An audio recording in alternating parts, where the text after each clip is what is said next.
Welcome to Don't Whistle at Night podcast, where Navajo legends echo in the shadows. Darren and Dawn will guide you through the sacred fire of native storytelling, where the old stories breathe, the unknown walks among us, and voices, long hidden, rise to be heard. And remember, don't whistle at night.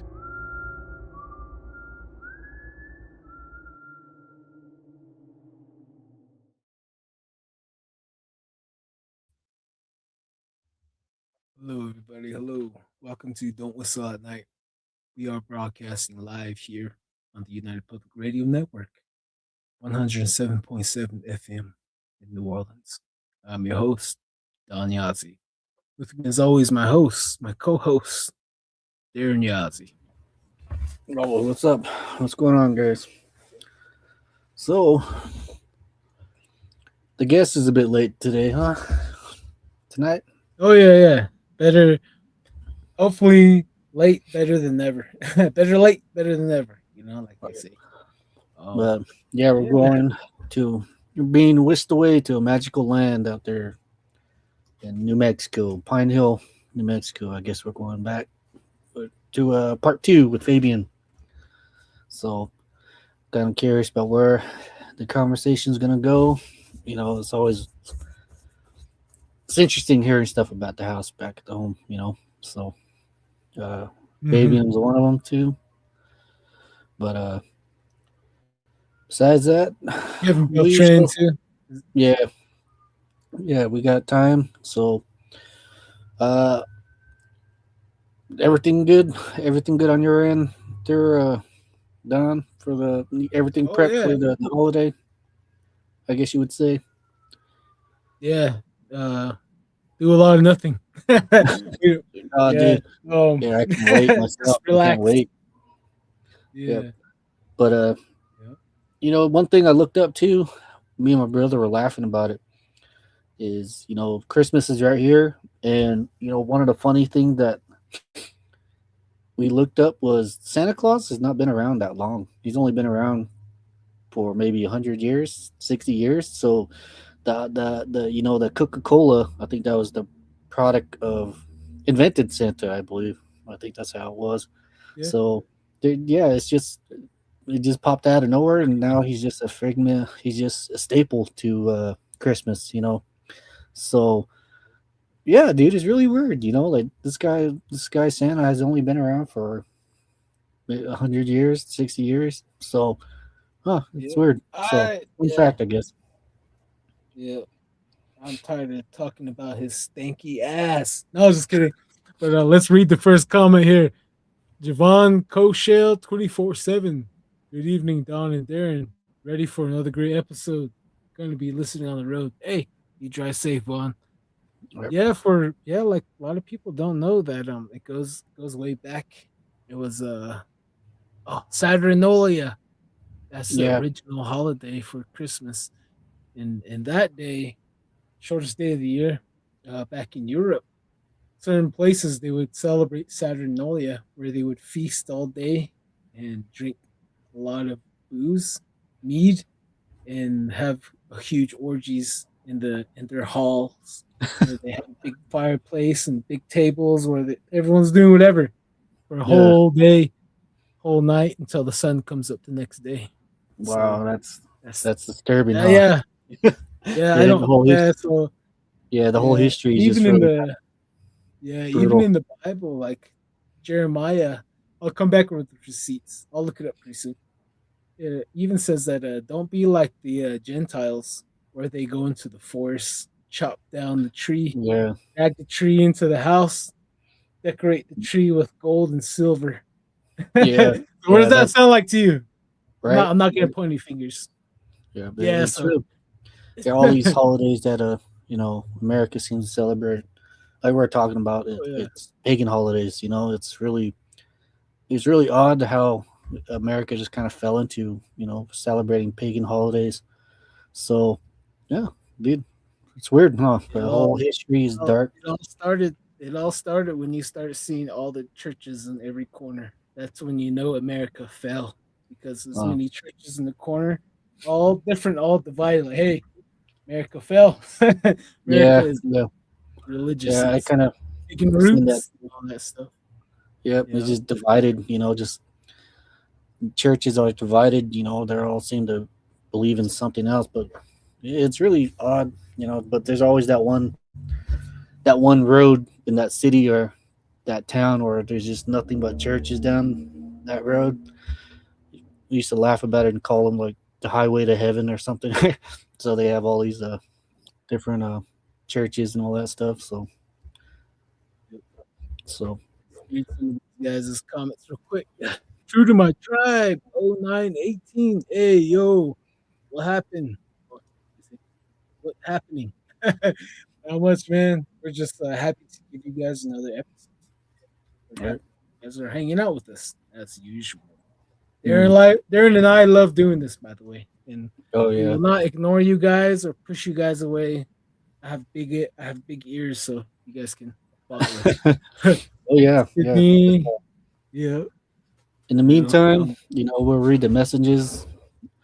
If you guys have a story to tell, if you wanna tell a story, type it in or read it off. Since we're the guest is a bit late today, so we'll give you guys a chance to tell your stories. Yep. At Sydney, hello, brother. Hey, Sydney. Thank you for joining us. Let's see, Dom 32. Oh, what's up? Audacious Amber. Hey, where my uncles at? What's up? What's up, Amber? What's up? Jonah Yeja. Good evening, brothers. Hey, good evening, sis. Oh, Maddie the Baddie. What's up, Maddie? What's up, Maddie? Good stories, that guy. Good stories. Audacious Amber, like button, please. Yes, check. Tickle the bell button, the bell icon too. So it'll notify you when we go live. Crazy Coyote 1313, let's go. Yes, sir, let's go. Tyson Lolito, how's it going, bros? Title sounds like a good one. Oh yeah, we're gonna dig a little deeper on Fabian's first episode. AZ Lyman 47. Good evening, brothers. What's up, AZ Lyman? What's up, man? Cold here in San Diego. Oh yeah, man. Yeah, it's getting pretty chilly out there. But really, I gotta check that out. Wonder how cold it is.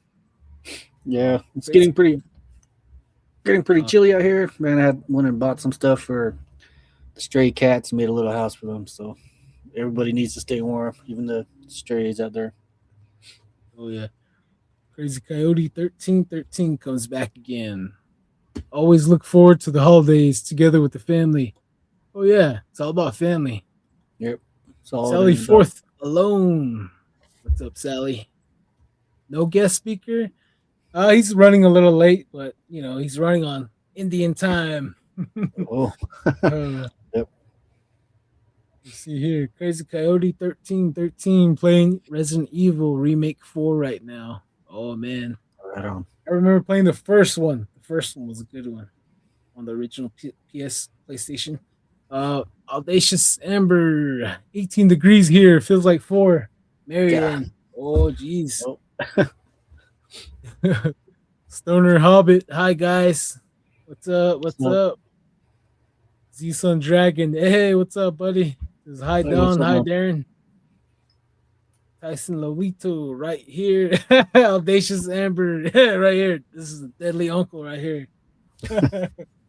He's always locked and loaded, huh, Tyson? Oh man, when Tyson came out to Kaibito area, we're supposed to investigate in Lichi area, but everyone's busy, man. Everyone's busy, so we went to Square Butte area because it's a hot spot too, and there's just one car that kept coming by, and it was like slowing down and hauling ass out, and then coming back again, and it was going back and forth.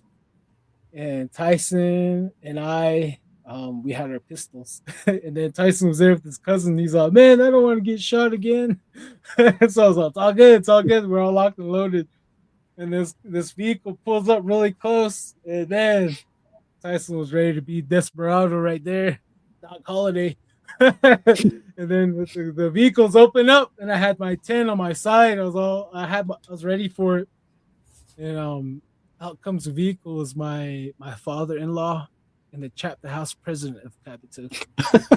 Yeah.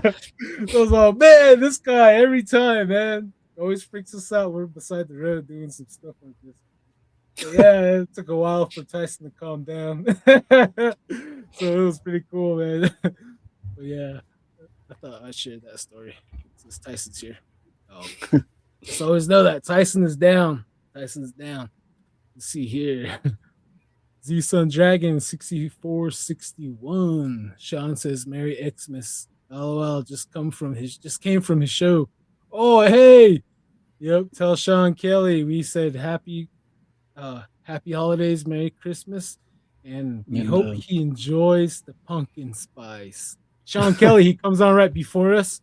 Into the Night. This is show name, and he does not like pumpkin spice. We'll tell some scary stories after we read the comments. All right, so stay tuned, guys. Just be patient here. Maddie the Baddie, is there a topic for tonight's episode? Yes, sir. Let's see here. Strange encounters with Fabian Perez. He talks about he's going to get deeper into his grandpa's brujeria. So he had a story on the first episode where they seen a ball of fire traveling in the air, and that's how the Mexican witches, that's how they travel. So we're going to get deeper into that one. We're going to let him cook more on the first episode. Let's see here. Any snow your ways, guy? Any snow your way, guys? Nothing here in St. George, Utah. Texas. Nothing here either. Texas. Just got the cold. Oh man. Hey Maddie, I would, but this is kind of a maybe if we have like a free for all again, like a certain day opens up, then we'll bring on a whole bunch of people. But Maddie, I have you down. I gotta look at my planner right now. Maddie's gonna be coming on really soon. He has a really good one. My favorite ones are the cornfield and the Jeepers Creepers story. I guess they're a survivor. I guess that gargoyle Jeepers Creepers thing. Yeah, like, he's trying to take them, his grandparents, and his family while they're out in the cornfield. Yeah, that's disturbing. Same deal. Like remember Jeepers Creepers where he's in the cornfield, the scarecrow. Same deal. That's what he did, and he's trying to taking them. So that's really. It's crazy. It kind of makes you wonder about this whole, the film industry and, all these movies, they're monster movies, So that's the originate somewhere, huh? Yeah, definitely. Right here, Tyson Lolito. Definitely to bring him back on, him and his cousin. Tyson Lolito. Yeah, my coworker told me a story about a guy getting attacked by little people and one watching him in his apartment during Thanksgiving dinner from the hills. Wow. Little people. Yeah, definitely go check that. 55 degrees. I knew it. I was going to say, 46 degrees? Oh, man. That's very cold in San Diego. All right. Tyson Lolito, guy was attacked in Superman Canyon. Superman Canyon. Where was that at? Trying to remember right now. I don't know. Sounds like something. Sounds like a good place to camp out.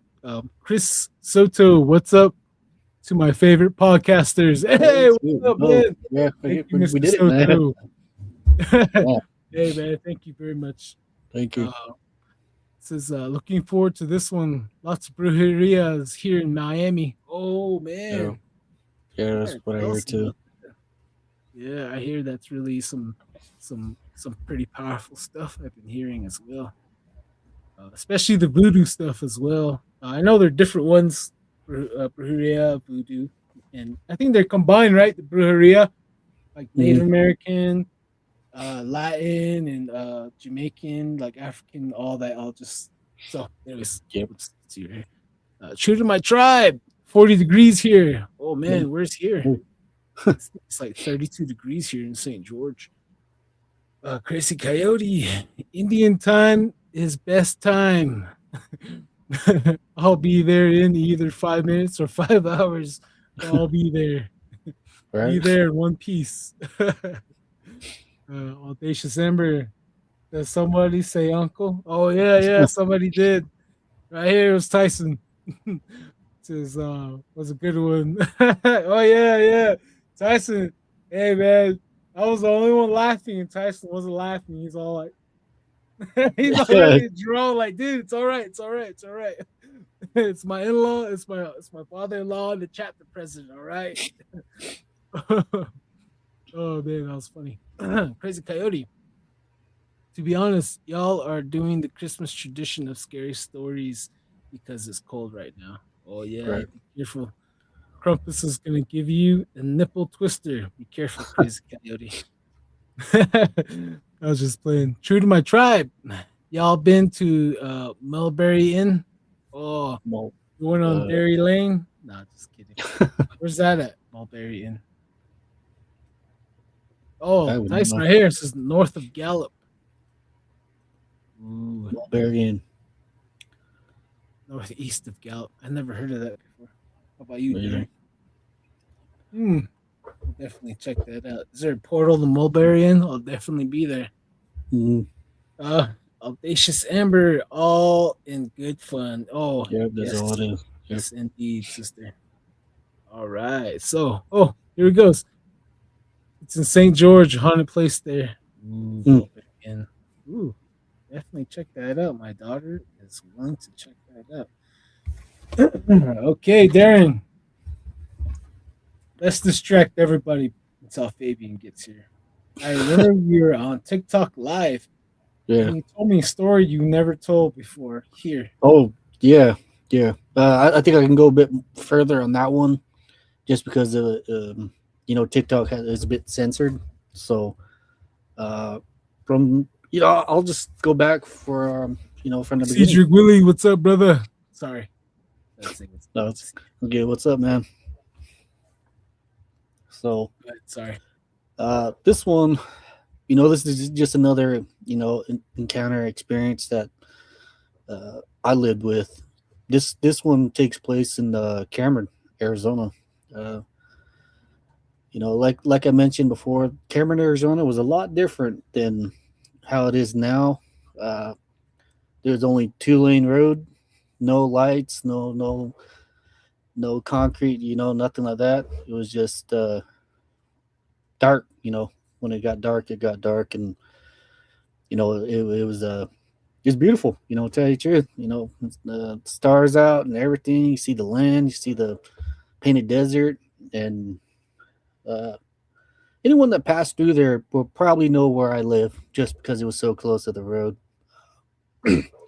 But this one was my late sister and a couple of the relatives. Natives, they all get together and they camp out. And this was no different. They decided to sleep on the trampoline late one evening. So what they like I said, they're all asleep on the trampoline until early in the morning. I went over to get some breakfast, see what the commotion was and how everybody was doing. Then everybody's eating, and then they started telling a story that happened last night during the what happened to them, all of them last night. So one wakes up in the middle of the night, and what they described was them hearing a clown laughing, laughing in the dark. And, one got scared. How you hear it's out of normal. You don't plan to hear a clown laughing, in the middle of the night. So one wakes up and then they just wake each other all the way up around the circle. So eventually they all started hearing this clown laughing. It's how to describe it was this your stereotypical clown laugh. I tried doing it on TikTok, but it doesn't do it justice. You might have to look it up. Just your your corny clown laugh. Yeah, Yeah, yeah, yeah, dude. something like that. Yeah, dude. Exactly. That's exactly how it sounded when I did it, but I can't do it justice like that. So, and everybody in the morning was just kind of, just shaking up and eating their breakfast, and I was like, huh, like no shit, you guys. And they said, you guys gonna sleep outside tonight again? Yeah, this time they were planning to actually chase down where the sound was coming from. So they didn't catch nothing that night, and it wasn't only, and it was maybe about, I would like to say maybe a couple of months later that I brought this story up to my mother and my brother. Uh, how they say you manifest the scary. You manifest it. You bring it up when you talk about it. Uh, talking about this. That night I asked my brother, my mother. Back then it was like, if you guys ever hear anything, late at night, wake me up. I'll go check it out. So I went and fell asleep on the in the room that night. My brother, he was just a young like, elementary, so he was sleeping next to my mother. And that night, uh, they heard that clown laughing too on the side of the road, and they just relayed the same clown laugh. And I was asking, like, why didn't you guys why didn't you guys wake me up? I literally just like, I told you guys that night. If you guys ever see anything, I'll go run after it. He's like, no, like, for whatever reason, this hearing this clown laugh put the fear in them, because it was such an oddball experience to hear a clown laugh in the middle of the desert.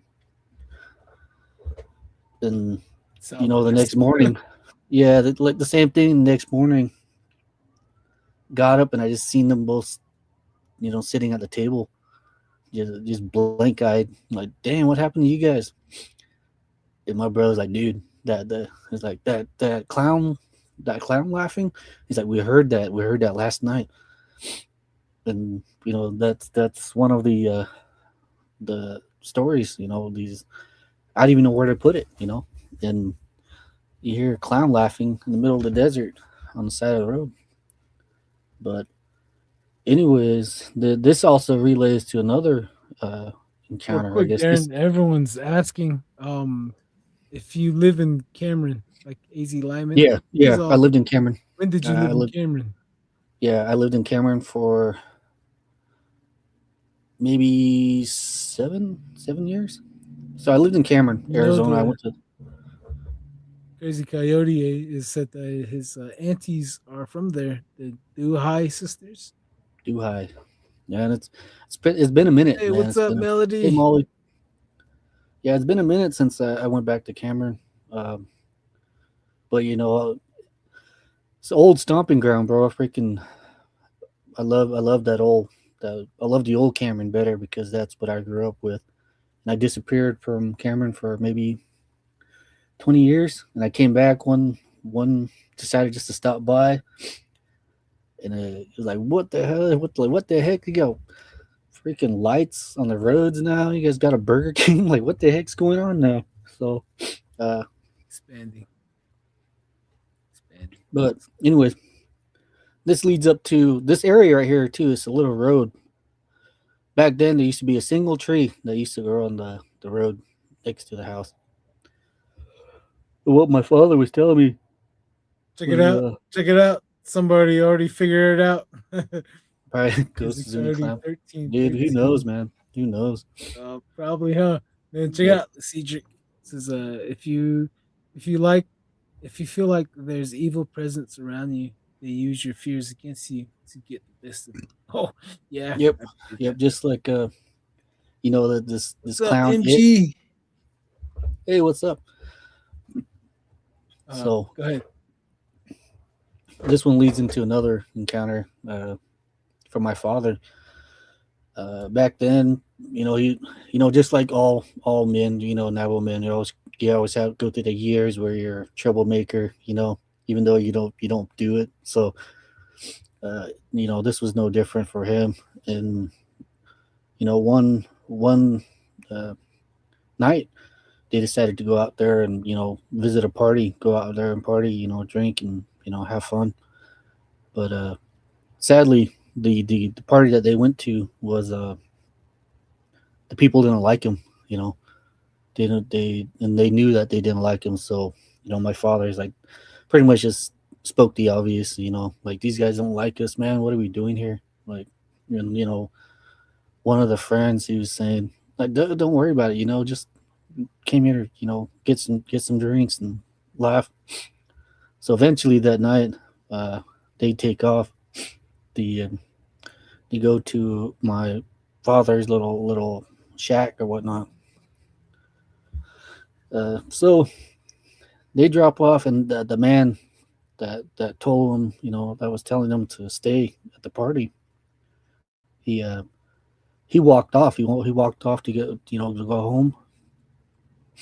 And later down that night, those people actually ran him over and killed him. And by that tree, I guess what he says, like, he died right there. That later on, about maybe 2 or 3 days later, what he said was, I heard knocking on the door.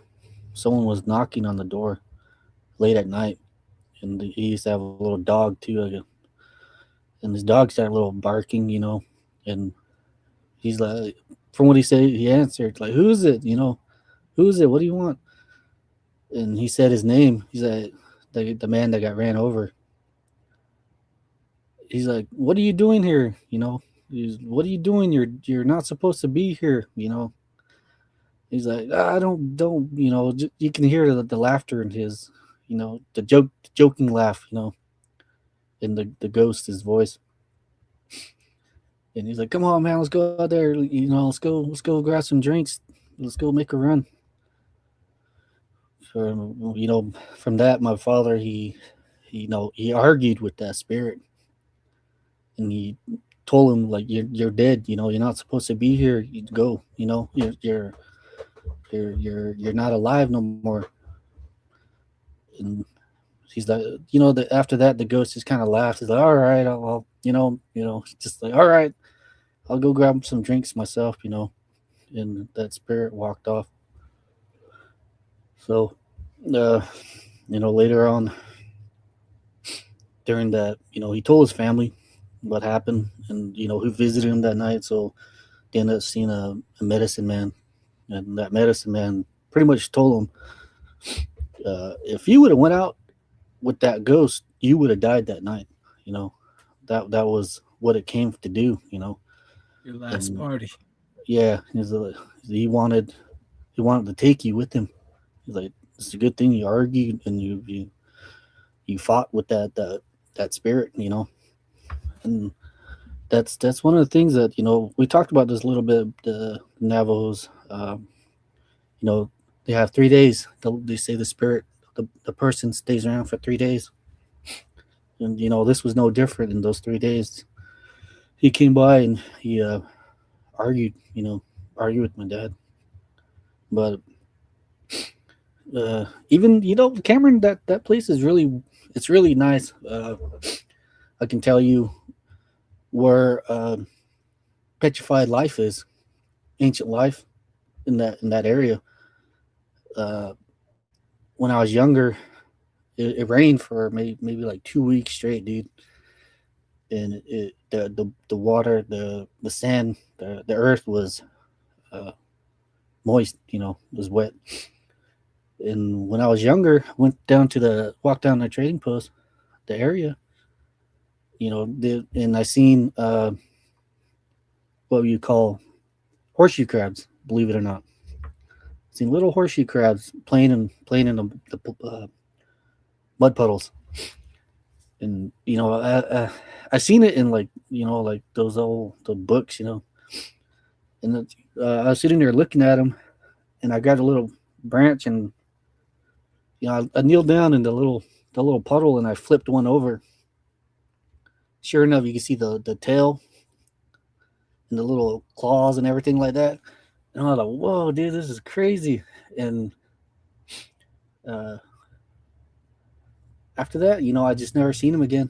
I seen him once, and it was quite a bit of them too. They were probably about the size of maybe a Coke can, Pepsi can, about that small. Pretty They're big. really small. They weren't Oh, like the bottom, like the circumference of the can. yeah. They're Oh, really okay. small.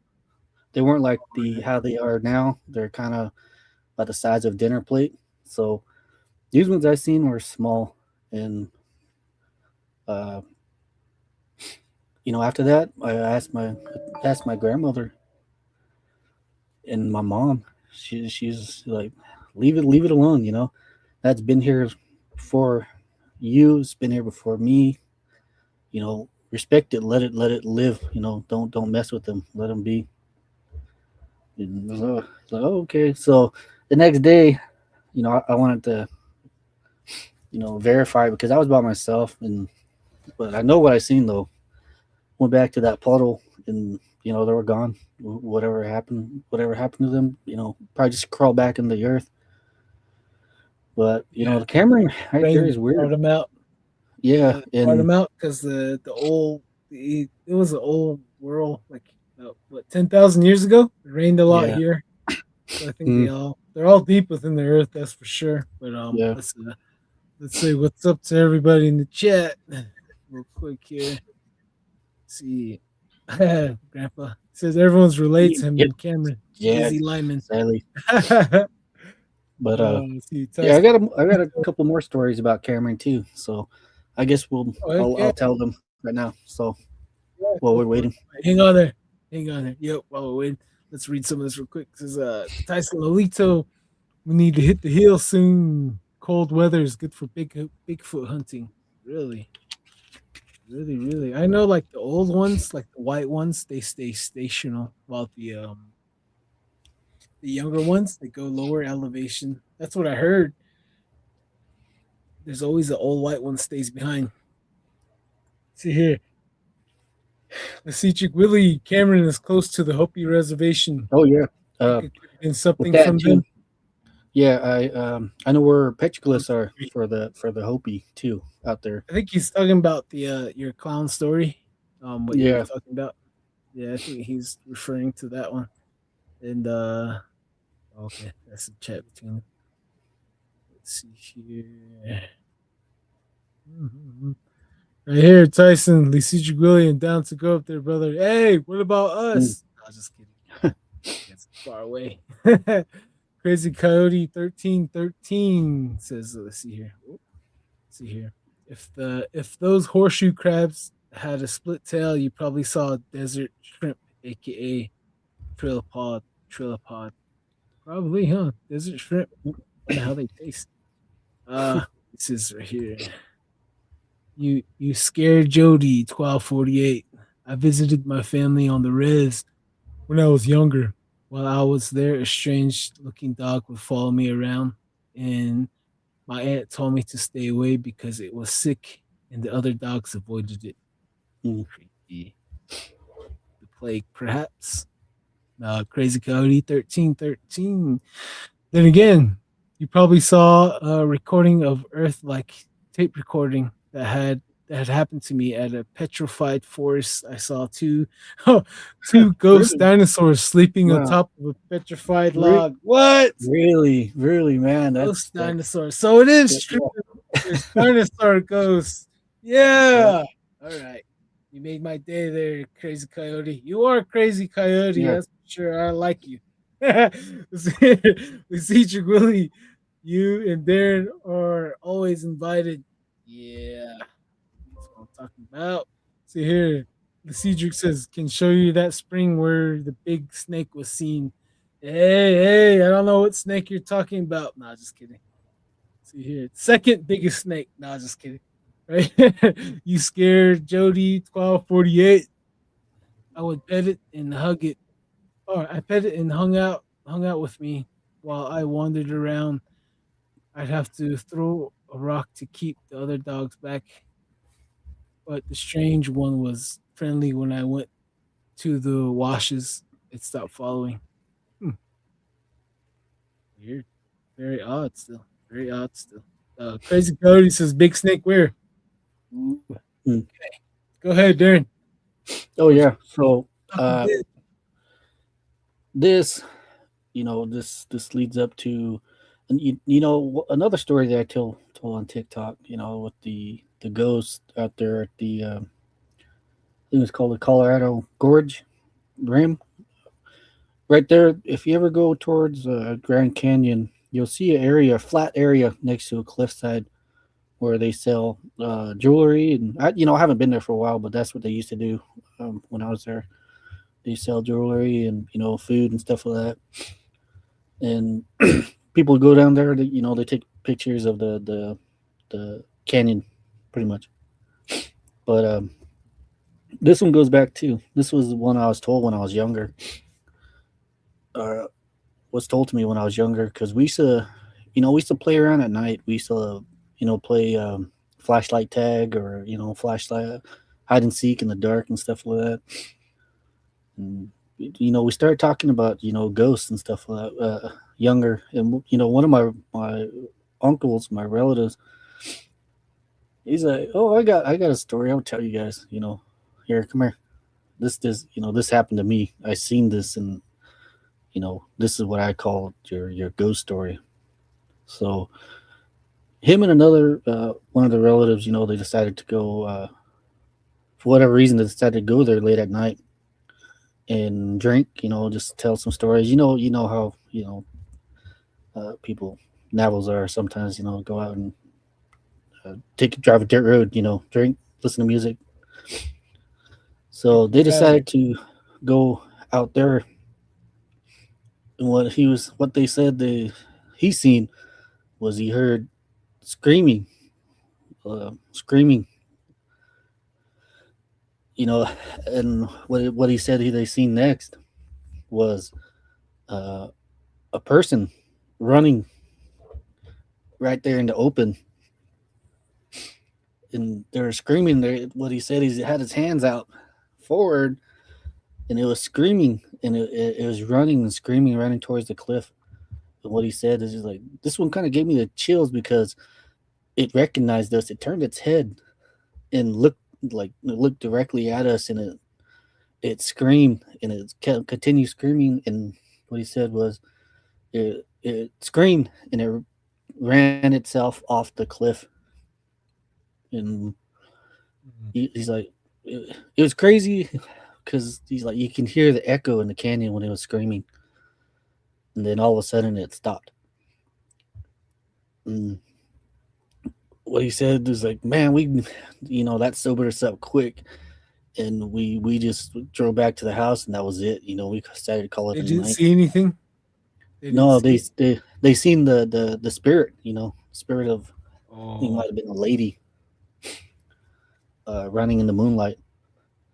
Oh snap! So I guess the history that they found was, early in like the 60s or 70s or whatnot, that a group of kids were left alone in a vehicle, and for whatever or however they they hit the vehicle into neutral, and the vehicle rolled off the cliff, and that guess one of the parents tried to stop the vehicle and went off the edge too.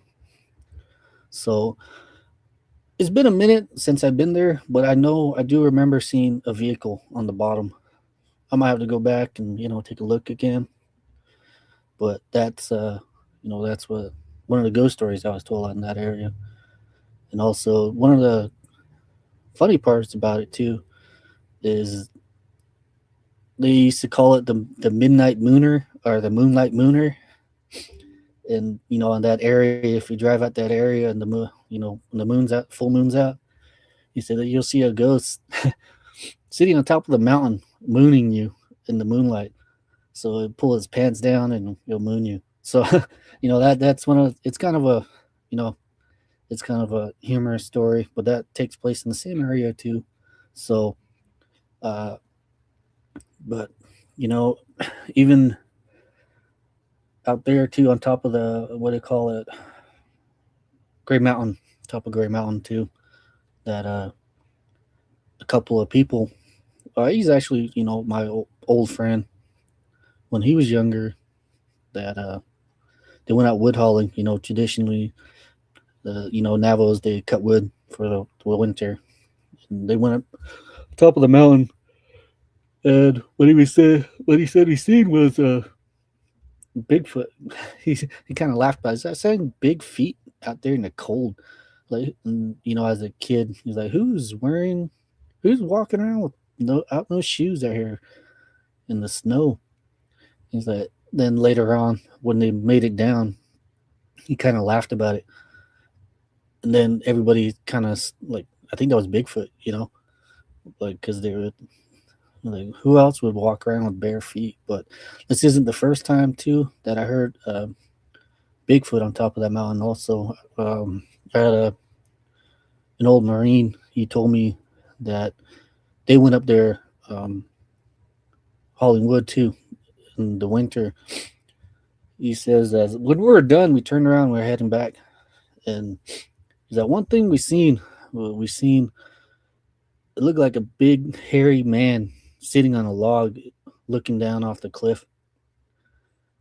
And everybody they were pretty much stopped because where that thing was sitting was right where the road that you needed to go down. So it was kind of, you find out what this thing is, and don't your mind kind of puts itself in a situation that you try to do what's best for yourself and the people around you.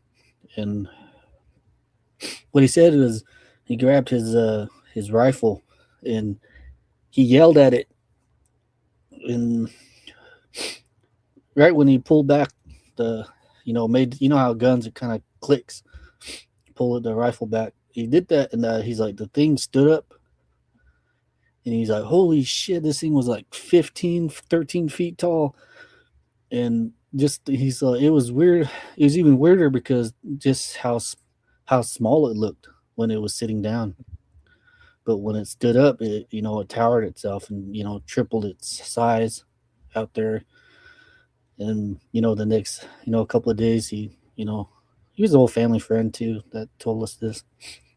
But Bigfoot is out there in the reservation, Cameron.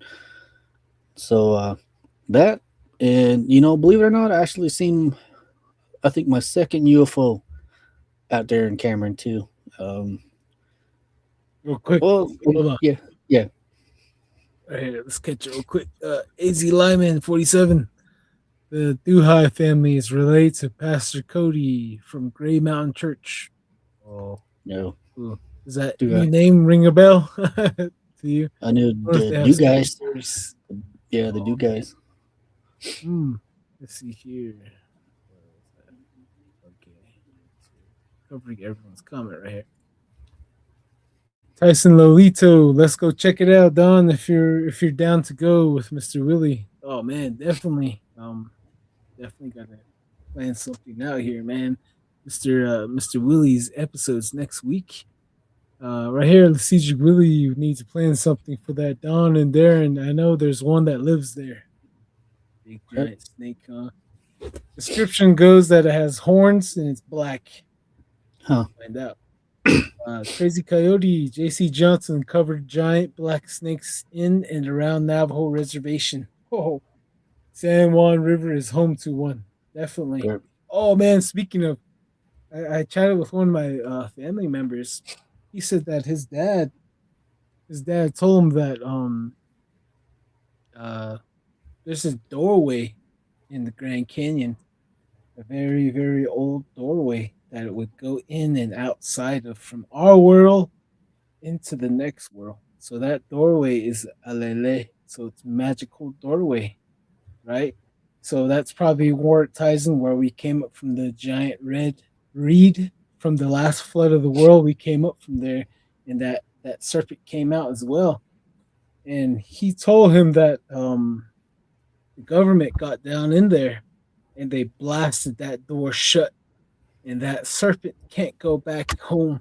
So that serpent swims all along Lake Powell, San Juan River, and it goes up to Green River, and it makes its way because Green River is connected to Flaming Gorge, and Flaming Gorge runs off all the way from Green River, all the way from the Wind River Mountains by the Cheyenne Reds. So I'm not sure if they seen a giant snake, because if they do, they should reach out. That's cool. So it travels the waterway, and people in Green River, Utah, I guess they've been telling my family member, they've been telling him that they've been seeing something in the river, and they keep saying that it's a crocodile, it's an alligator. I guess it's really long, swimming in the water, just cruising, making its way up to Wyoming. I guess they're calling it a crocodile. So he said that it travels, gets out of water, goes in the water, goes back and forth. So he roams around in the creeks and the washes and all that good stuff. Okay, let's see here. Let's see where we at here. Okay, Easy Lyman 47 by Grand Falls. There's a canyon when it rains a lot. A big toad comes out. Ooh, they say it's about the size of a car. Whoa, whoa, crazy. Yeah, Mr. Running Crane said the same thing too in Montana. There's a big, giant, ancient frog that comes out. Wow. Yep. Yeah, pretty cool, huh?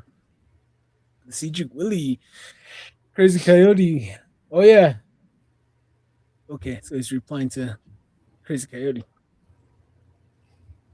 SNX Radio, Stone Hobbit. Hey, what's up, SNX Radio? What's up? Let's see here. Crazy Coyote. Arizona has aquifers. Chances are in the underground. Very deep. Sure. Yeah, Tyson. Let's start planning it, man. Let's see, February. I know Tyson, and we have a very special episode on the 28th this month. Is one of our very big name celebrities that's been on the TV series called Breaking Bad. His name's Jesus, and he did a lot of Bigfoot investigating. And his recent one was in Mescalero Apache Reservation. So they have he has some good pictures through the tent, and it was smiling, and it was making a mean face. And they took pictures. Yeah. He has good photos of it. It was looking at him through the tent, and his homie was looking at him. And he was taking pictures. It was staring at them inside the tent. So scary. Yeah, man. Man. Yeah. SNX Radio. I saw a UFO and had to stop and say hello. Hey, thank you, SNX Radio. Hit subscribe and my favorite. Thank you. We'd like to hear about it as well. We'd like to hear about it. Reach out. Crazy Coyote 13. Holy moly. You just discovered skin fins. Origin of skin fin. What's that? Is the name of the Lake Powell monster. What? Skin fin? Wait. Now I guess we got a lake moss, dude. I would have never known. You didn't know that? You didn't know it's the same. It's the same description, like a dragon-like creature. It has the horns. And I spoke to a guy in Lechi. He was up on the cliffs by the lake, and he said that he seen something come out of the lake. He said it had a really big head. He said the size of the head was 5 feet wide. He said he only saw the head. He said the rest of the body was in the lake, and it was like looking for a pathway to crawl up in the sand. And he said he was next to a big rock, and he waited for that serpent to get closer. He said black, big horns. He said looked like a dragon. He said it was getting closer to him. He threw down a rock. He said he loosed that rock. He said that rock was going right for it. He said it turned its head, and boom, that rock exploded. It landed right next to his head. He said that serpent came up and looked at him, and it jumped back into the lake and disappeared. Wow. He said he was willing to get the body and try to cash it in. That's what he said. Oh, And he told that's me crazy. another story too. Yeah, like remember Antelope Canyon? He said Mm, that serpent makes its way up the canyon, and it comes up through the sand. He said that when they're herding, they saw the sand start shifting, and they said it came out. He said it's all big. He said it's black and horns, and it took I think it was a horse or a sheep. It took one of them and it went back in. And God, dang. supposedly, yeah, that's scary, right? And Right. supposedly, whenever we go to the lake, we are supposed to offer corn pollen before we enter our fish. We have to Wow. ask them for a safe time, good time, or blessing before we do anything. Wow. But that's Dude. the story of the Yeah. lake monster. Oh, that's Let's crazy. see here. Yeah, Tyson Lolito. We have Navajo Nessie Oh, in yeah. I our guess. Yeah. waters. Yeah. Oh yeah, we'll call her Resi. No, just kidding. SNX Radio. Where else are you streaming? Why? No, just kidding. Uh, Facebook and Twitch. Yeah, in here, YouTube. Cryptic Crystal 2997. What is the link for two cryptid legends? Hmm. I don't know. Don't Whistle All Night podcast. Right here, Don and I was just kidding. There that's a new show actually. Darren, we have yet to get those two guys on here, Daryl and Mm, Ron. Ron Moorhead from the Sierra Sounds. They yeah. started in another guy, Daryl. I haven't really done my research on him yet, but I know Ron because the Sierra Sounds in my Sasquatch encounter, and that's how I know him. And um, yeah, probably next year sometime we'll try to get them on. I really like to Right get on. them on and pick their brains, especially Ron. Right. Because all that audio he captured, that's rock solid. It's golden. Because I had all that thing yell back at me just like that. Hmm. So yeah, right here, SNX Radio with Daryl and Ron Moorhead, good friends. Yep, UPRN. That's one of the new shows right there, Darren. Hmm. I think we come up with new shows every other day or every other week. We have new shows, so we're Hmm. still growing out there. So your UFO story. Oh, yeah. So this I know happened on the weekend because like I was saying, everybody has the era where they go and have fun, drink and mess around. As a teenager, I was no different. Me so everybody met up at the house, and before I tell you about this UFO, before they say, if anybody say like, yeah, yeah, right. What were you drinking? I was drinking Mickey's, two for $1. So that's what we were getting lit off that night. But uh, before everybody started drinking, we went to a little spot that we usually hang out at, and I stayed behind because I was like, well, I'm gonna use the restroom, and before I leave, so everybody took off, and I was the last one. So I was walking to the little party spot, and you cross the go towards like the chapter house area, and it's real flat. You can see down the little valley and the houses down on the bottom, and the sun was barely getting ready to go down. You can barely see that blue, the light blue on the the rim of the whirl, and everything was dark up on top, right at the edge of Gray Mountain too. Yeah. If you ever go out that way, you'll see how the mountain kind of drops off and it drops down and it gets it hits another elevation. When I was walking, I I noticed the stars. I like, I watched the stars, so me saying that, I looked over and I seen, like, what is that? I never seen that star right there. Why is it so bright? And I kind of just stopped and I stared at it, and I kind of just like squinted my eyes and focused on that light. As I did, the star, or what I thought was a star, started moving. It started moving in like a figure eight, really light. You can see it moving, but it's really faint. It's moving back all the way, and it sounds like right when I noticed it, like I actually confirmed, like whoa, what is that?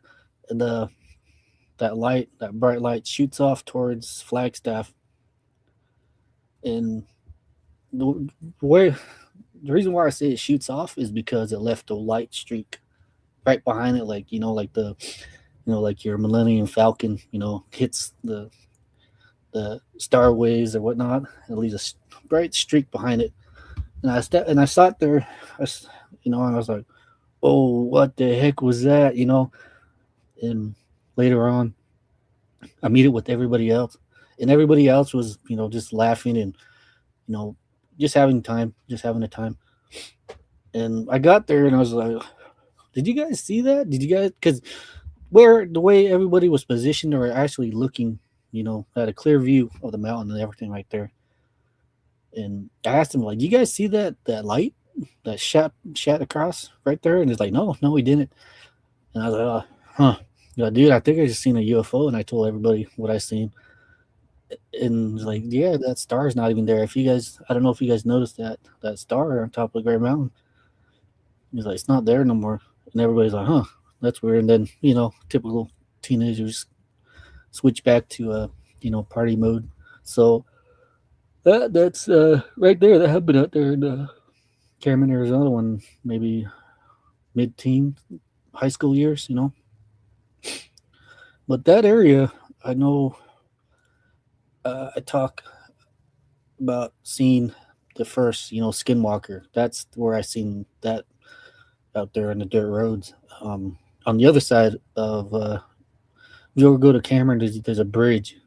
I seen it on the opposite end of the bridge on Cameron. That was actually me, uh, my oldest brother. That we seen that. I showed him. He was my oldest brother. I seen, because we're going for a joyride, and it was during the Tuba City Fair. Believe it or not, that's actually where we're planning on going during that event. And I think it was the last weekend for that Tuba City Fair. The Northern Fair, Navajo Nation Fair. And what we're just all kids too, man, and we decided to go for a little ride on the dirt roads. Went back there. We went to a water tank, kind of about maybe 6 miles on a dirt road, and everybody jumped out, and we were walking around, and me and my older brother, we walked off next to the riverbed. And there's no water. Everything was just kind of water filed down. You can see the ripples in the ground. And as we were walking around, we noticed footprints, little dog footprints, and we followed the footprints. And at the edge of the riverbed, if you ever go to a dry riverbed, it kind of jumps up elevation where the water cut through the land. We seen it, and we followed the trail. Then right when it got on top of the next elevation, then it turned into bare footprints. Just like maybe about, I like to say maybe a kid's footprints. They weren't adult. They were probably maybe early teenager. Size footprints, kids. And we sat there and we looked at it, and we all tried to make sense of it. Like eventually we just like, dude, that's Skinwalker, bro. Then it just bare footprints in the dirt. So I think what happened was, when this thing was changing its form, it jumped and it turned into a human. But later on, after that, we all jumped back in the little Blazer, and we were driving back. That's when we rolled that blazer like maybe 4 or 5 times. It was bad, bro. I'm really surprised that we like no one got seriously hurt. Actually, no one got hurt. Um, my my cousin and my brother, younger brother, were on the outside laying in the dirt, and when the dust settled, the only one that had his seatbelt on was my brother, Jeremy. He was in the middle, and my other brother, he didn't have a seatbelt on. He was the one driving. I didn't have my seatbelt on, and I was on the passenger side. So, you know, it always comes with these skinwalkers. They always come with that bad omen, And I say that because this is what uh, I experienced, and then this is what happened afterwards. And no one got hurt. No one died. No one was bleeding. To tell you the truth, we all went to the hospital. And that lady's like, "Wow, you guys all made it out of there. Someone was watching after you guys because they showed pictures of the accident. The blazer was upside down, and at the last turn, I smacked the ground. I smacked the handlebar on my chest, and the other side of top half of my body was outside. My lower body was on the inside of the vehicle. So, Pretty close. so yeah, dude, we made it out of that encounter alive. So Check it out here. AZ Lyman says they have a giant catfish in Lake Powell. oh yeah, I heard about that too. I heard about that one. Someone close to me said they seen a figure about the size of a car swim by the houseboat. Yeah. AZ Lyman, this person's uncle worked at the dam as a mechanic. They would go down to clean the screens, and they would see an eye about the size of a basketball below 70 feet. Yeah. No way, man. It gets pitch black. Oh, man. Yeah. That's cool. Let's see here. Crazy Coyote 1313. The rule of reptiles is they have no expiration date. They just grow very, very big. Really? That's pretty cool. I had no idea. Carla Washington 3069. I met Ron Moorhead and Jesus Pinion. They were both friendly and down to earth. I bought both of their books. They were very good guests. Or they would be very great guests on your show. Thank you, Carla. Yeah. Definitely. I hope so as well. I got a lot of questions to ask both of them. Tyson Lolito, Mr. Perez probably forgot he's going live. He's probably Christmas shopping. D-Walt half-inch impact driver for me. He's just kidding, brother. For real, right? I need a new measuring tape. I keep losing my measuring tape. Bestichic Willie, 8381. Crazy Coyote. Exactly. You never see dead reptiles. Oh, yeah, real. Yeah. So, yeah, dude. So, Cameron, it's full of all sort of stuff like that. Even I was told about a recent ghost. There's a little pond out there in Cameron too. It's fed by groundwater, pretty much. So they have like a pipe in the just in the solid rock. Hey, car bear. And this man that I used to know, I knew him since we were kids, and he sadly passed away in that canyon. For whatever reason, they decided to go out there, and he was drunk and flash flood. It took him out, and it killed him. And there's people out there that say they see sees ghosts out there. It's like, oh man, like last thing I want to do is see someone's ghost, someone that I used to know, So, but there's a lot of stories out there, a lot of good stories. Getting a lot of Centaur stories there too. Wow, we've been seeing him, especially when the moon's out. You're saying his body kind of reflects from the moon, and when people are driving by, they say he's running beside them, and he looks in the vehicle. Wow, these stories keep coming to me from that petrified area, Mm. and I want to check out this one petroglyph there where it has the twin warriors coming in, and he's shooting the Sasquatch with the lightning and the arrow. When he's Mm. letting go the arrow is giving off a lightning trail, and it's going right to the Sasquatch because he's holding out his arm like this, and he's coming at them. Dang. Yeah, Poor Sasquatch. that's there. Yeah, so that's where the twin warriors came in, got Yeito, killed Yeito, and yeah, there's all kinds of really great stories tied to that. Especially the land is cheap there too for sale, so you just buy some land and just do some research, some studying. All right. There's this one ghost story that I just remembered. So back in high school, this ties into Lake Powell. Um, so my good friend, he had a neighbor, and that we both went to school together and everything.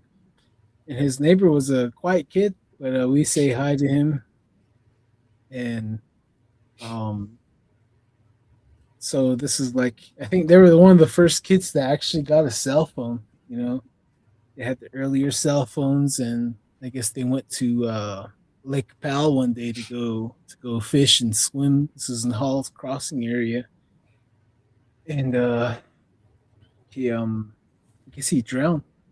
He drowned in the lake, and I wasn't sure if they recovered his body. I'm not quite sure about that part.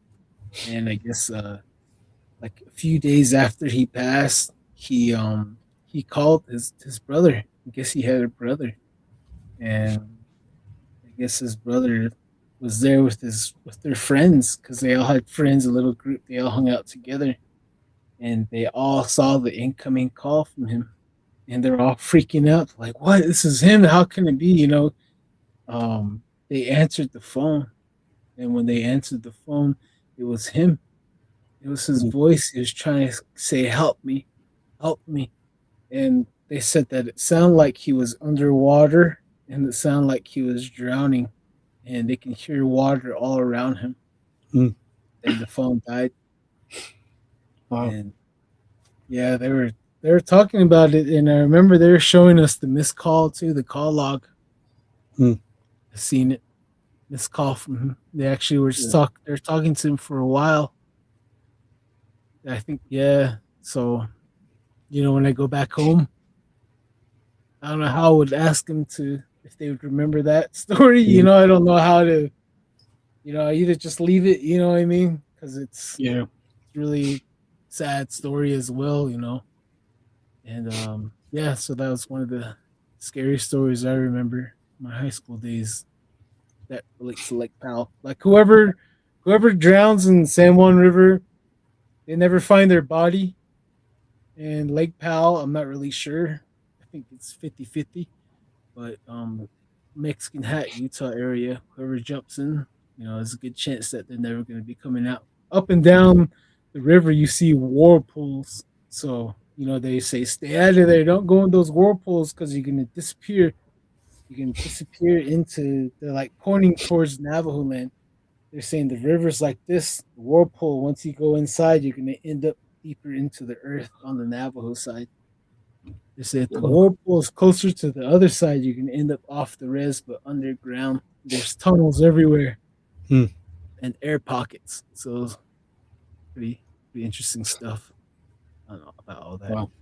You know, but yeah.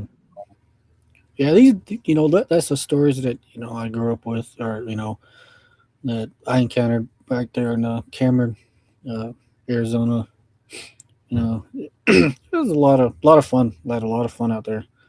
Made you know, a lot of memories out there in Cameron. I can remember, you know, going to school. The nearest school was either Tuba City or, you know, Flagstaff. You know, I went to Tuba City. You know, I remember back then, you know, I remember one of the rumors that went around the school was that an angel landed out there and outside of Cameron, or not Cameron, Tuba City. and that allegedly someone took a picture of the angel in the desert, and what they were saying was, yeah, the footprints where it landed, its footprints were still in you know the rock. So where it landed, it molded its feet in the rock. So that was I'm not too sure if anybody knows any more about that. You know, hit us up. But another thing too is I remember one of the ladies, the Navajo Nation police, they stopped by the school. For whatever reason, they're trying to um, have a community where you talk with the police, and they went to our class, and they sat down and told us what their name and how long they've been doing this and stuff like that. So, out of curiosity, at the end, the the officer, it was a lady. Out of curiosity, what one of the kids says, "What was the scariest thing you seen out there working? Like, what's the scariest thing you seen out there?" And what she was saying was, "Well, one of the scariest things I seen was we got called to and a wild animal. And one of the areas that this thing was seen was they had fence, like the 8-foot fencing. And so right when I pulled up, it was next to a cemetery, I guess. And right when I pulled up, I seen what I thought was a dog hunched over right in front of the lights.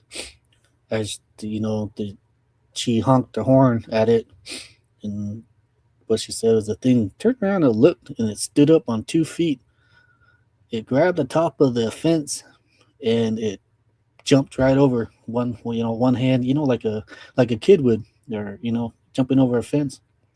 Put 1 foot on the fence lining and jumped over, and it ran off into the cemetery. So, for whatever reason, she decided to share that with the kids, and everybody afterwards. The bell rang, and I remember everybody just looking at each other like, "Whoa, dude, that's freaking crazy." You seen a freaking, back then they didn't even use the word werewolf. They didn't use the word dogman because the internet was really new. Yeah, it was really new. Yeah, that's the word they would use was maitso. Yeah, that's the dogman or skinwalker. They would say that maitso. Or then if it's Bigfoot, it's yaitso. I think it's that's what I was told too. Maitso would be another a good word for it. This dog man, this werewolves, whatever people are seeing them. Coyote. That's one thing that we Do you know that he married? Do you know that he married one of the first Navajo women, Maito? And he married the first Navajo woman, one of the first Navajo women, and he I guess she was a sister. She came from 2 brothers, I believe, and the father. And this one Maito came. He was speaking to the Navajo, saying that he wants to marry the daughter, and he'll teach him some ways and help him out. And they married their daughter off to him. And I guess the older brother didn't like him at all from the very beginning. He didn't trust him. And I guess they went off like over yonder and built their settlement, their child Hogan and whatnot. And the older brother and the younger brother, they both take turns observe and watch, just keep an eye on them. They didn't trust him. And the older brother one day, I guess it was nighttime, the moon was out, so the brother, he was there, he was listening. He said that they laid down together, and he said that the coyote, the maito, was whispering to his sister. And as he was crawling close, because he's trying to listen to what he's whispering to his sister, and he got close enough where the maito was whispering to the sister, he was telling her to repeat after me, and he was chanting, and she was repeating the chant, and then she transformed into a bear, and she came out of the Hogan running after her brother, and she devoured her brother. and then she went after her other brothers and their family, and Wow. she I think she couldn't transform back. I gotta look at that story again. But that's one of the stories I just remembered right now from Maito. And people think that he's the alien shapeshifter, but we really don't know. It's just all pretty good stories though, and You're right. I'd like to hear more about it. If you guys know more about that story, listeners out there, please reach out to us. We're all trying to rediscover ourselves. Yeah, it's due to colonization. It's a funny thing. You remember old stories. You remember parts of your life when you talk. Especially on this. Talking with our Shiwi guest. As we were talking, I remember seeing another UFO out there too when I was a kid, and for whatever reason, that just popped right into my head too. Like, damn, but like you totally forgot about that. Like, it was weird, but it's a funny thing. Yeah, for real, huh? Yeah, right here, Cedric. See another part of the story right here.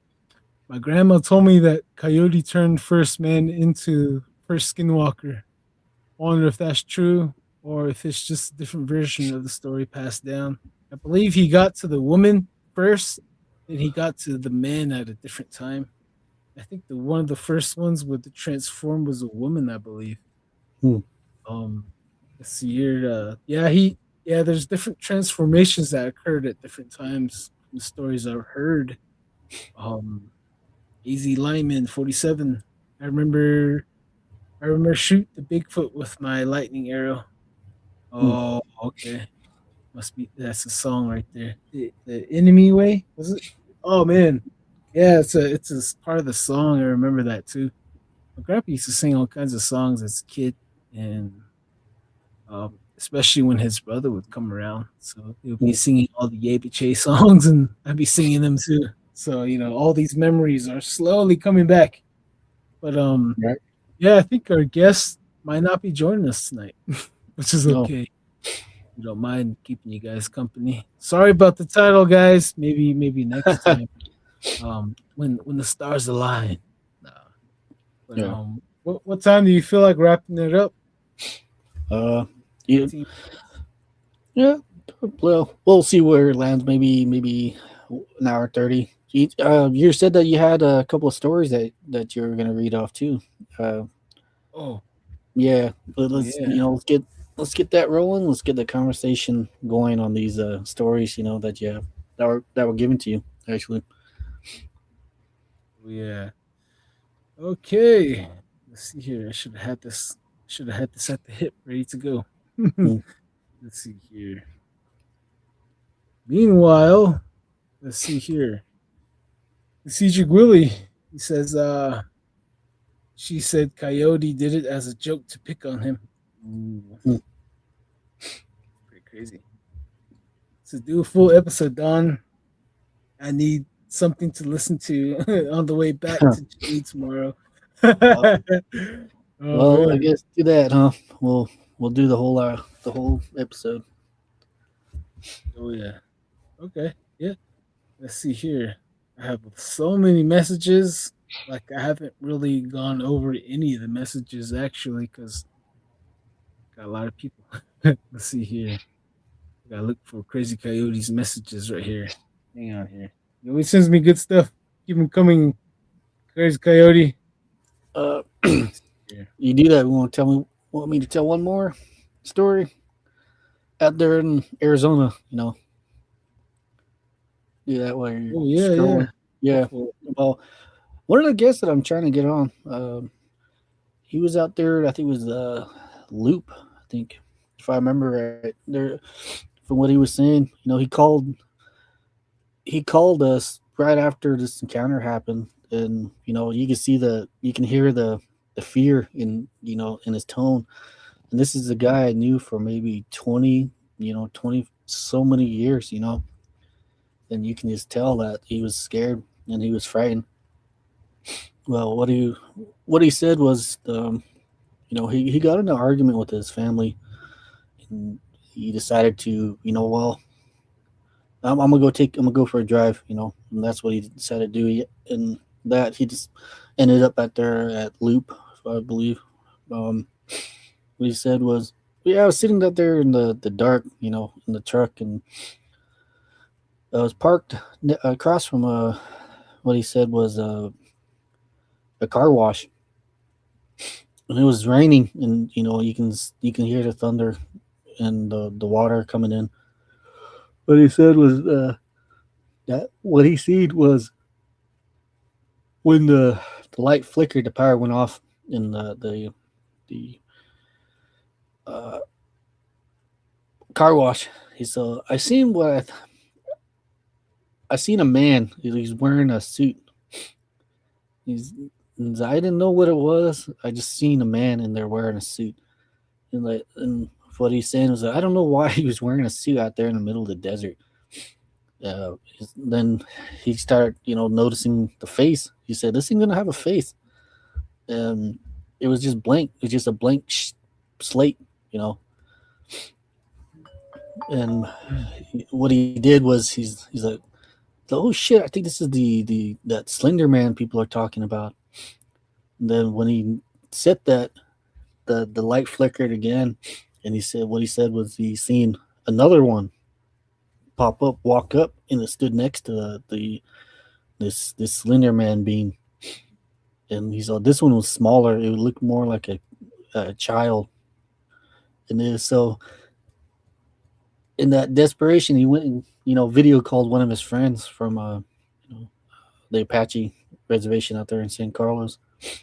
He's like, he video called him, and he showed him, like, dude, check this out.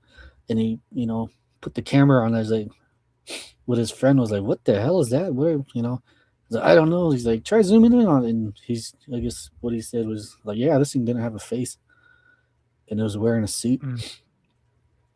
From there, he just told him, get out of there. What are you doing sticking around?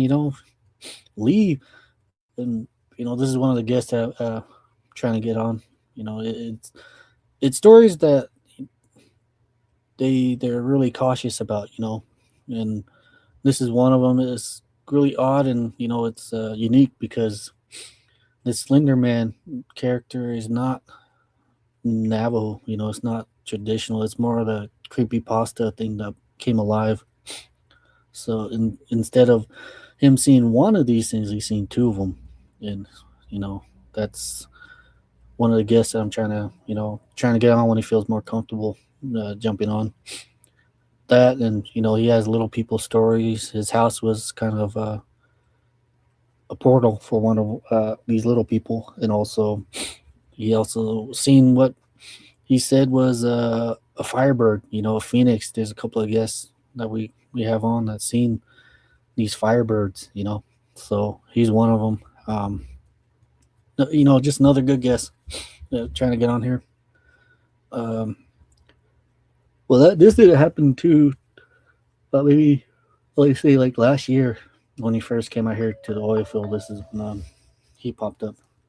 I can call this. So you can't unsee it. So you good? Oh man, let's see here. Oh man, I lost the link to that, man. Let's see. Okay. All right, I'll go read. Jeez, man. Let's see here. You know what?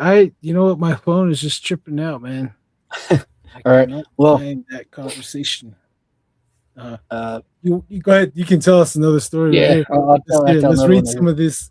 Let's read some of these comments real fast here. I'm just gonna look up the saber-tooth tiger sightings out in Arizona that on the internet right now. I got it sent to me on the link, but dude, man, I don't know what the heck happened to it. Okay, it's right here. Owl Woman 13, hello. Yay. How y'all doing? Hey, we're good, Miss Owl Woman. We're all good. Emerson Nez, keep going. Right there, Darren. Right. Keep cooking. you can talk about the DMT and the remember the clown you were researching, and then we'll talk about that too. Tyson Lito, guess it's freestyle episode. That's right, Tyson. That's right. Yeah. That's how it goes sometimes. It's all good though. Should just go live with everyone in the chat. That would be a good episode. Yeah, I think. Yeah, it would be a possibility. Yeah. I think we'll start doing that, but that's gonna have to be until July because we're booked all the way until June. So we have a lot of people coming on, which is cool. I don't mind, but if we have, we can't really plan. We can't really plan for these things. It happens. Tyson Lolito. Go ahead there. Yeah, it's just this is live. This is just as good as it gets, and we didn't plan to guess, but life happens, and we're all just part of it. So, but you guys still get a show. We got more stories to tell. So. Oh yeah. Said okay. Write that one. Mika James. I got here. Hey, what's up, Mika? Up? We're doing a freestyle night. Yep. Got DJ Yazzie. So this one, goes back to, we'll go back to Pine Hill when we first got there. Me and one of my cousins and his brother. When we got there, we decided to go for a cruise. It was in the daytime, and there's a back road from Mountain View, so we decided to take that road for whatever reason. Like, let's go check it out and see what's back there. It's been a while, so we, I was driving. He was on the passenger side. He had the brother in the back, and in the distance, we seen a porcupine walk across the road. So I was like, oh shoot. Like, I haven't seen one of those for a long time. I heard they're pretty good to eat. Like, let's go get it. And so, we parked the truck and we started looking around in the bushes for this porcupine. Man, we spent maybe like 10 minutes trying to find where this porcupine took off to. And the area out there is just real flat, and just this, just this little part from the road to the fence is just, there's a bunch of growth right there. Besides that, on the other side of the fence, it's just flat and barren. So as we were looking around, I heard a whistle. Just your casual, like trying to get someone's attention, and I heard a whistle called. And I looked over to, my cousin out there. He's walking around with a stick. And, I heard it. Then later on, I heard it again. And he looked over and he kind of was like, what do you want? Did you find it? Like, no, like someone whistling. And, we got back in the truck and we just, like, wow, couldn't find it. And we didn't talk. Besides just the whistling that we heard, we jumped back in the truck and we just like, I was like, dude, you hear a whistle out there? He's like, yeah. He's like, I thought it was you. And he's like, no, dude, that wasn't me. And we both kind of looked at each other and we looked at our little, my brother's, the little brother. He's like, what happened? I think someone's whistling at us out there. Like we just kind of just like, ooh, got the chills, and we would like put it in drive and we just took off. And as for that, could be your skinwalker, or could be a porcupine that learned how to whistle, So that's one of them that happened out there. So, and and there's another guest that I want to get on. Oh, excuse me. From that area too. And from what he said was he was driving to work in the morning when he was, in the 80s. He's like, it was raining, it was muddy. And I was praying that the truck will make it out of the mud in 4-wheel drive. to make it to work. So as he was driving, he noticed what he said later on. He's like, I don't know what it was, but it was walking behind a truck, and it was he was walking, then it started running from the distance, and he's like, there was one, and then there was another one that followed after. And what he said was, it was like, oh shit, it's a Bigfoot, And what he said was, this Bigfoot went and grabbed him, and it ripped his jacket from the back, and he got so close, the thing got so close to him, it ripped his jacket, it grabbed him, and from what I was told, he still has the jacket as a reminder, a keepsake. He barely got away. And also another one on the El Morro was another man, driving to work, Pine Hill, the area. There's not a lot of work out there, so people travel to the near couple of cities over. So what this man was saying was, in the morning, he thought he seen a large man walking on the road on El Morro. He was laughing. He was like, dang, man, that guy's big. He's tall. What is he doing walking on the road? And he's like, he drove past it in a little Beetle ride. And he pulled over, and he was like, well, I'm going to get this guy a ride, because there's, it's a long walk right here between here and there. So he pulled over he's like, it wasn't until this thing got to the actual, tail end of the beetle, because I knew it wasn't a human, because it was hairy, and he's like, and it was extremely tall. He thought he was wearing a jacket for whatever reason, and he came in encounter with the Bigfoot, and he got so close to his ride too that it smeared the dirt off the back of the window. This Bigfoot character, he's out there too, and even I have a couple of relatives that they want to jump on too, because there's a lot of still weird stuff that happens out there in the res. Yep. Even I got the oh yeah, sorry, go ahead. Oh yeah, there's a lot of weird stuff that happens out there. My little piece of heaven out there is it's no different. And these are a couple of stories that were told to me, and encounters that I went through.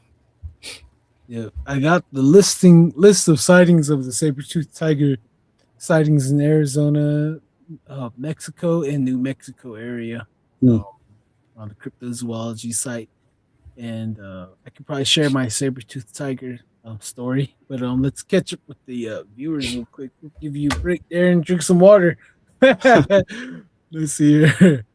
The CG Willie right here says, I'll do a no-show next week too. Just kidding, Don. Don't want to make you cry. Already am. No, just kidding.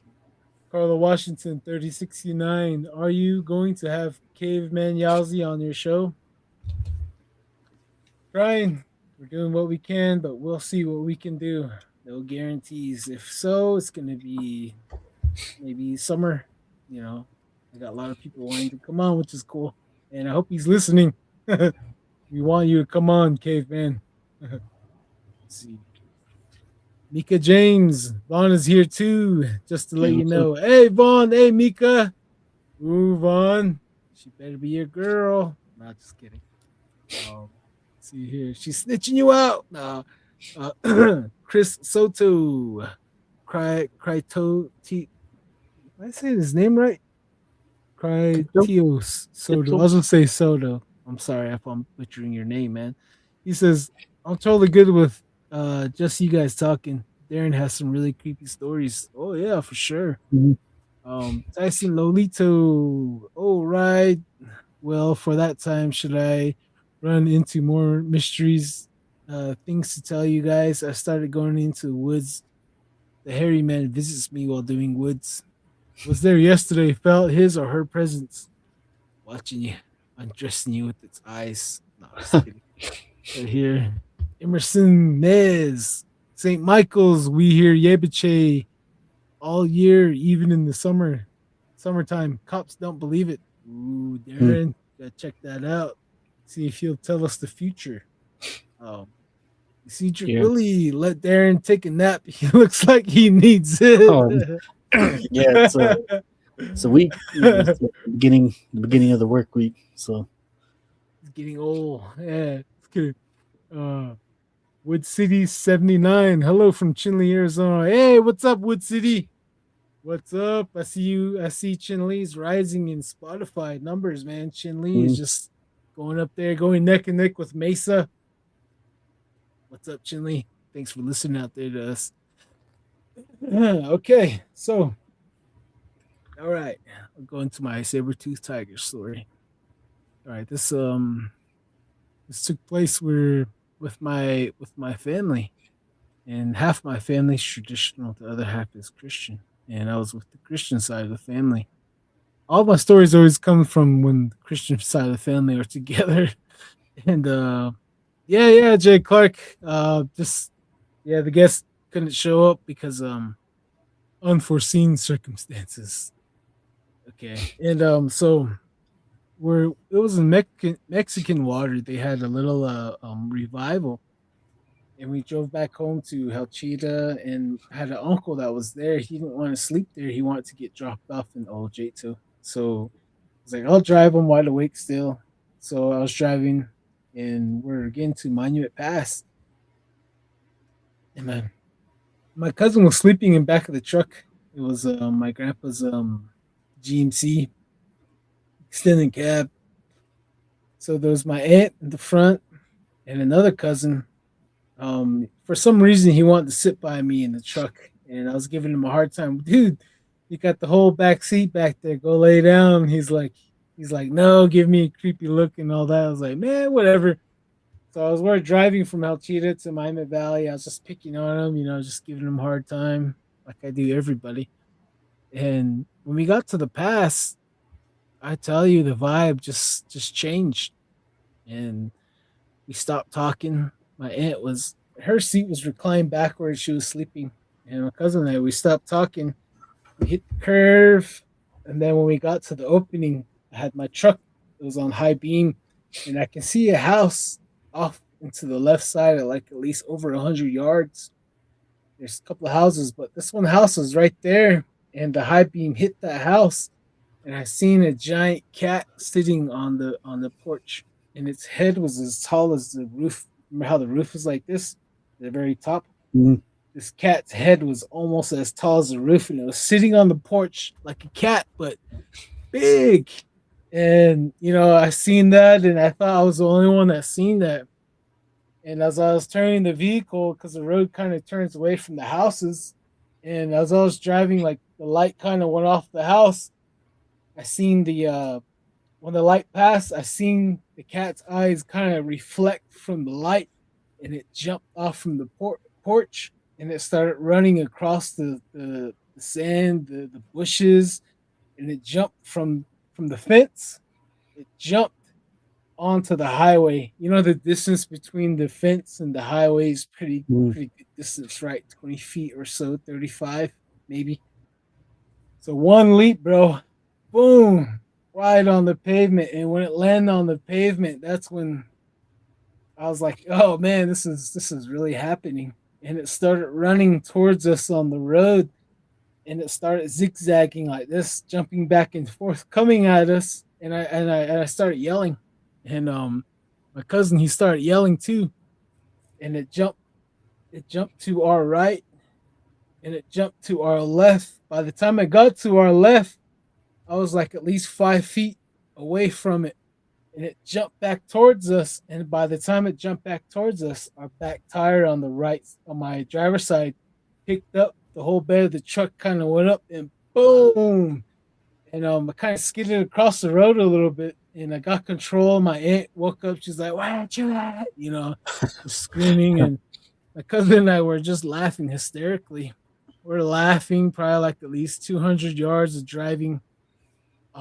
We finally answered my aunt, and we're like, we don't know what we hit. It was just a giant cat, a giant big, huge cat, as huge as a car, a small car. And we flipped one and we went back to that same area, slowed down. I did not see a patch of fur. I did not see blood, nothing. And, I started doing research and I found two families that live around that area. They say they see it every other night. It comes out as soon as the sun goes down, and it goes back hiding as soon as the sun comes up. It hunts in that Monument Pass Valley. It lives in the valley. It comes out at night. It lives off the wild donkeys, wild horses, any sheep, whatever's there, it'll eat it, it'll attack it. And it'll do a Mexican standoff with somebody that's in a car. So these creatures, they don't have much fear. And the description of it is a huge cat, right? Its tail was probably a medium-sized tail. And it had like a stripe on its back, and it had like a weird 10 stripe, like 3 of them, maybe 4. And then all on its coat, it had like what looked like a cheetah, like dots all over. It had patterns all over. As it was running, I was seeing everything. That whole patterns changing as I was running. I was studying it. Yeah, that's what I was gonna say. If this thing have cheetah patterns on it, I was gonna bring that up. I was gonna bring that up. It did. For whatever reason, the West out here, it's really, it's mysterious, and it's a beautiful place to live, but it also has, another form of life, prehistoric life out here. It's really interesting. It's a very interesting place. But I think J.C. Johnson, the Four Corner Cryptid, I think he's seen one of these things too. Prehistoric. I think, what do you call it? Like a sloth or something out there. So for whatever reason, maybe there's a. What do you think? What do you think this thing, like, where this thing come from? Jim. Ghost. Whirlpools. We have a huge cave close to where we live that's very, very deep that no one doesn't want to go in. And that's where a lot of the dogmen go into and come from. And that's where Sasquatch goes into and comes out of. And that location, I have yet to go and do work myself because I know how serious it is and how deadly it is. And I just need a team that will have my back to go down in that canyon. And down in, it's like a little mini canyon. There's a cave that goes into that mesa, into that canyon that goes way in there. And that's where all the Sasquatch go in. That's where Dogman goes into. Wow. When we would chase him, he would run straight into that canyon, into that cave. So, there's a lot of caves and there's a lot of hollow earth entrance accesses in the Navajo Nation, like the Superstition Mountains. So we got a lot of that. And we have Skinwalker Ranch, all that. We just have a huge can of worms everywhere. But let's read this before I read the this thing right here. The Cedric Willie, hey Darren, we're in the same boat. Been working 3 weeks straight. Oh man. Yep. Jeez. Hope you get day off. Emerson Nez, about 25 years ago, my son and we saw a Black Panther. Okay. He used to be all around Navajo land. Yeah, you can't say that. You gotta explain it, man. Freaking, it's been a while since I heard a Black Panther out there. It's a Navajo mountain. Is that right? Seen in Navajo Mountain. Yeah. Oh. For the past 20 years, people have been seeing it, and even in Willamette Valley, people have been seeing it as well. And there's also jaguars too, seen at Navajo Mountain. There's also Mexican gray wolves too. They've been seen a lot in Navajo Mountain, all that canyon, Navajo Canyon that goes to Lake Powell. There's like a pack of Mexican gray wolves that live in that canyon. Chaya. So that canyon, there's Bigfoot that lives in that canyon too. And everyone's scared of that one. They say he has long claws. Okay, so sightings of the saber-toothed tiger. According to museum creator, Joe Tyler. 2 saber-toothed cats were shot by U.S. cavalrymen in Arizona around 1913. 1929, 1928, Bronco businessman Colonel R.B. Pearson arrived outside the office of the morning of Oregonian. Oregon. I can't even say that. Oregon. Oregon person with a large covered cage on its back, uh, in the back of his truck, which allegedly contained a mysterious animal referred to by the journalist as a what is it? What is it? 2 reporters were supposedly allowed to see the animal, which they claimed growled at them, in which they described as weighing as 800 pounds. Looks like a combination of a tiger, lion, cougar, growls like all of them together. Has claws like a cat, has stripes like a tiger. Hmm. Square snout, ooh, shaggy hair around its shoulders. Oh man, sounds like what I saw. Tusks on its mouth. Said he fed it 1 calf every 2.5 days. Later in the month, Pearson and his alleged animal arrived in Idaho. And the Idaho statesman reported that the creature was about twice as large as a mountain lion, with a particular beard and markings similar to those of a tiger. Its ears resemble those of a gorilla. Pearson claimed that he and 6 other men captured it southwest of Mexico City. About May 1928, he said that it was believed to have killed several people and to have injured one of his helpers, and even claimed that a spectator who got too close to the bars had his face clawed open. According to Pearson, his plan was to take the animal to Washington, D.C. to be identified by National Zoological Society. However, the 28th of November, it was reported that 3 weeks previously, his truck had been overturned in an accident in Iowa, and the animal had escaped, contrasting with the original description of a cat-like beast. Pearson now claimed that the animal, which he called his pet, resembled a gorilla, was not dangerous. In 1946. Cat that resembled a gorilla. Yeah. Oh. In 1946, a contact of Richard Muirhead's named Jerry Pirela claimed that the deceased relatives have seen a saber-toothed tiger on a remote mountain near northern New Mexico. One night in 1946, it was said to have been the same color as a lion. 1994, the sighting of a saber-toothed cat was reported from northern Mexico. In 1994, it was allegedly observed by Mr. Roberto Gutierrez, according to a 1998 Science issue article, which also included a confused account of a tiger. Okay, in Peru. All right. So, yeah, and see here, another cryptid cat of Mexico suggested to be a saber-toothed cat is a ruffled cat, possibly a living saber-toothed cat, also reported from South America.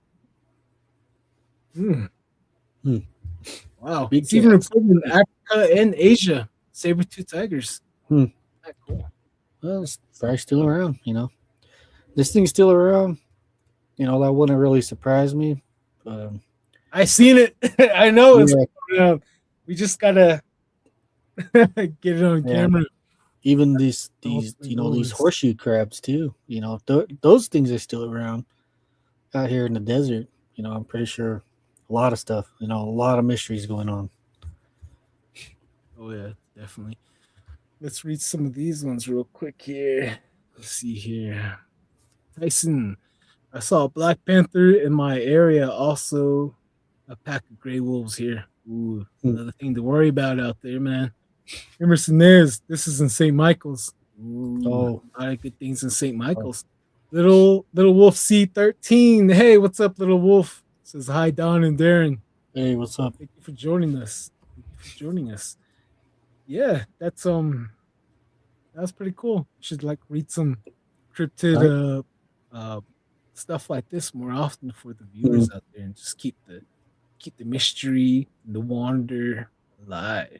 You know, there's more things out there running around than Sasquatch for all you listeners. All right. A lot of stuff. But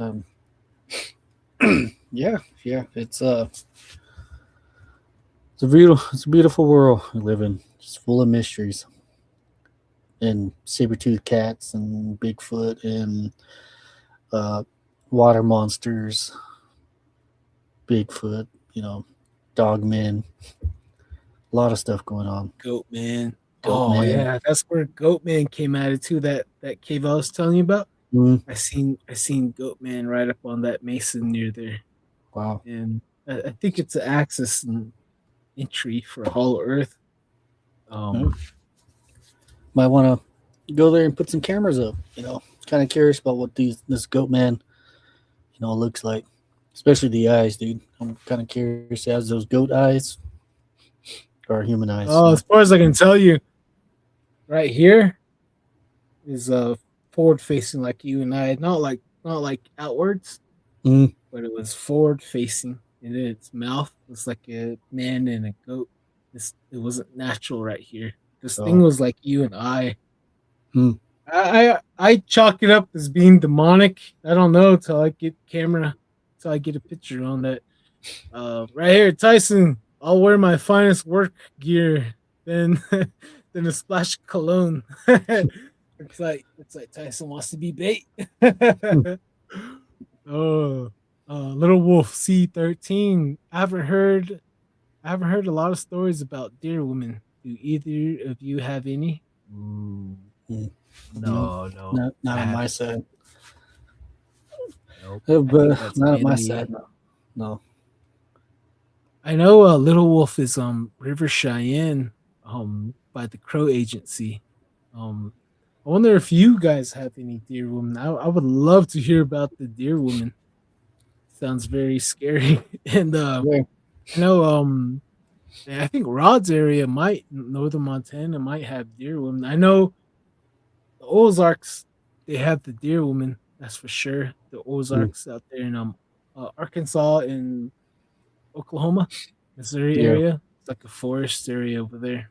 I wish I knew, I would have done research, but I was working in the oil refinery days. So we all know how that plays out. It happens. It happens. Yeah. But we might have to retitle this one. Maybe in the next one. Yeah. Oh, maybe. Sorry, Little Wolf. My bad. She's Northern Cheyenne. Okay. Oh. I know there's numerous bands of Cheyenne. That's for sure. We got to get a Cheyenne on as well. All of them. I know they have little people stories, and yeah, it's just a freestyle episode, like you're saying, which is good. I think on the next one, I'll tell more about the UFOs. I seen multiple of them. Even on Facebook, I went out and blew up Facebook for the whole week. I seen the UFOs, the Bigfoot, and the exorcism. So I'll probably go more detail what these UFOs did during this whole week. For whatever reason, there was a lot of weird stuff that happened in that month. One week was Bigfoot. Next week it was UFOs, and then next 1 week it was an exorcism, and then the next week so the tail went on, dude. I don't know what was going on during that month, but it's always an exciting place. And we're running low on time there. Maybe next time I'll get more into detail what these UFOs did. So definitely. Whenever we have someone skip out on us early, which is okay, or someone can't make it, which is all right. But definitely we gotta have a planned chaos. Have a planned chaos week. Hey, wish we knew, but it's all good though. Mm-hmm. Darren, you want to say laters before I close out? Oh yeah, laters. Have a good week, safe week, and take care of yourselves. I mean that, guys. Everybody out there. World's a weird place now. And thank you for listening. Thank you for taking the time out and listening to us. Thank you. Like, share, subscribe for sure. Yes, please, guys, please. Look us up on Facebook. Facebook group Don't Whistle at Night podcast. And yes, little wolf, you're late. It says laters, Darren. Laters, and Darren, get some sleep. See you guys next episode. Yeah, it's Lee's next episode. So you'll see Mr. Cedric Willie here. All right, here. Bigfoot doesn't sound like sulfur. Doesn't like Don't sulfur. like sulfur. Yeah, right here. Carla, good night. Good night. I think she's saying Don and Darren. Oh yeah, you guys stay weird too. You guys have a good one. All the time. Thanks for joining us. All right. Closing out right now. Okay. Yep. Thank you for tuning in to Don't Whistle at Night. We have been broadcasting live here on the United Public Radio Network, 107.7 FM in New Orleans. I'll see you guys next time from your host, Don and Darren. Later. You guys have a good one. See ya. Bye. Yeah. As soon as I can get this intro, I'll see ya.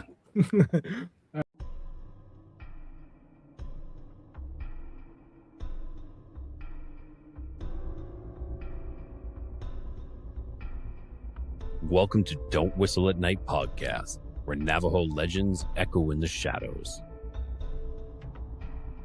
Darren and Dawn will guide you through the sacred fire of native storytelling, where the old stories breathe, the unknown walks among us, and voices, long hidden, rise to be heard.